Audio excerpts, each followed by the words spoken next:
Hi there, my name is Aaron and today I want to talk about The Exorcist III and how it's a beautifully edited horror movie that more people should pay attention to.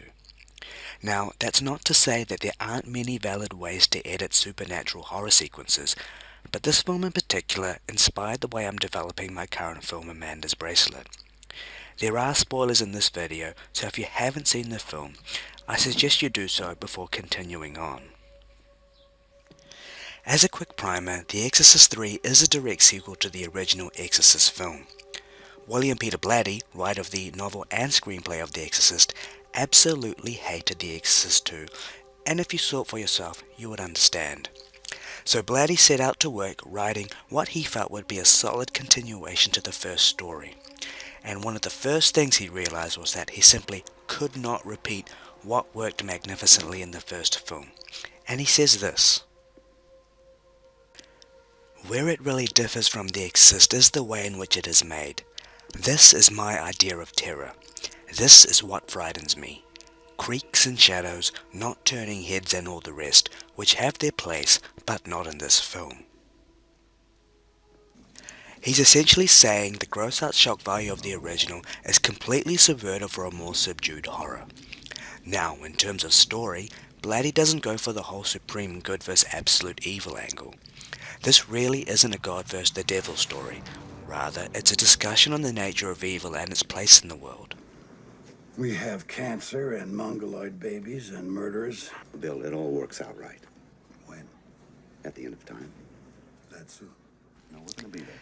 And I believe one of the ways Blatty conveyed this meditation to the audience is through a brilliant vision and composing image and sound. I want to show the opening sequence to get a sense of how he achieves this. Now, as I let the scene roll, pay attention to the rhythm and vibe. I'll return once it ends.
How did you feel while watching this sequence?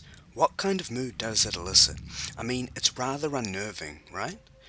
And if we break down the sequence, we can see what Blatty here is achieving. Now I'll slow it down to run some commentary on the points of interest. So first, we have an establishing shot of the church. It's a real, tangible location, nothing extraordinary. Then we have a mid-shot of the statue. It's just a detail in the church for now.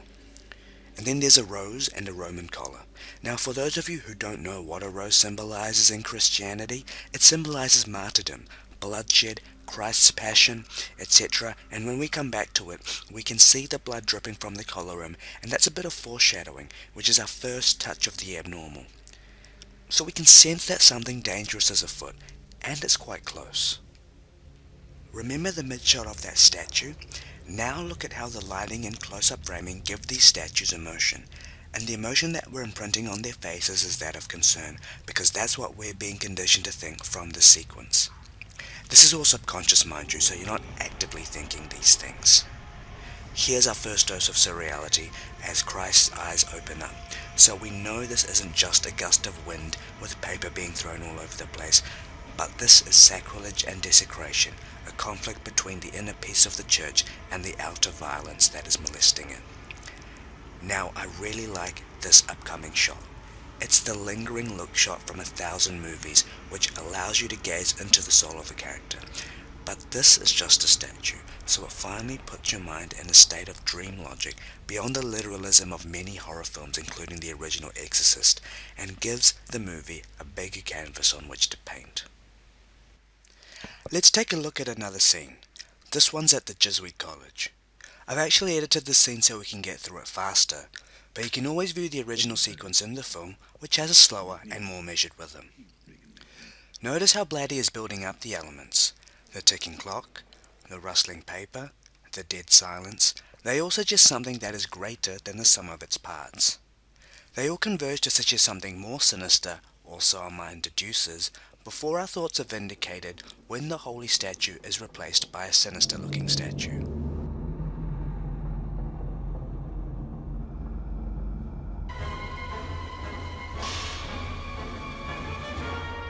Very similar to what film first learned as early as Battleship Potemkin, an art long forgotten and properly understood, what is being achieved here is an image, not to be interpreted by the senses, but an image created for the mind.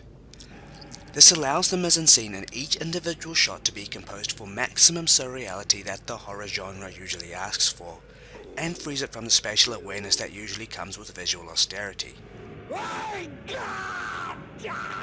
For an example of a horror film which suffers the limitations of austere visual cohesion, watch any of the first two Insidious movies, of which the horror is based on the physical proximity of the characters to the danger, even within the spiritual dimension of the further. We only ever fear for their bodily harm, but not for their psyche or their soul. Little girls need to learn to be good. With less literal editing, you're able to convey more interesting topics. In classic Western philosophy, there are two types of knowledge. The first is speculative knowledge, and the other is practical knowledge. Practical knowledge, like ethics, politics, and the natural sciences, deal with our application of them in the real world, and therefore visual literalism is perfectly acceptable in conveying such truths like this moment in The Exorcist.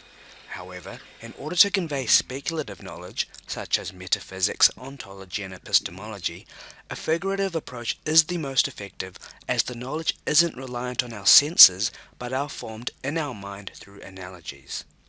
And I feel good horror tends to touch upon speculative knowledge more often than not, so I believe sequences that verge on the metaphorical rather than the literal are more effective at eliciting terror. The 25th anniversary of The Exorcist III is coming up soon, so I do recommend watching this film again for a tasty slice of horror history. Now, of course, the film is not all perfect.